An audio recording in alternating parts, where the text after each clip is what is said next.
أعوذ بالله من الشيطان الرجيم.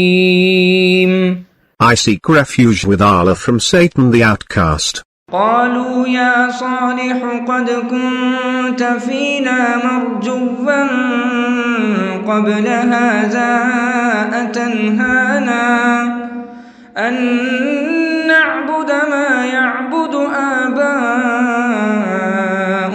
وإننا لفي شك مما تدعونا إليه مريب. They said, O Salih, we had hopes in you before this. Are you trying to prevent us from worshipping what our parents worship? We are in serious doubt regarding what you are calling us to.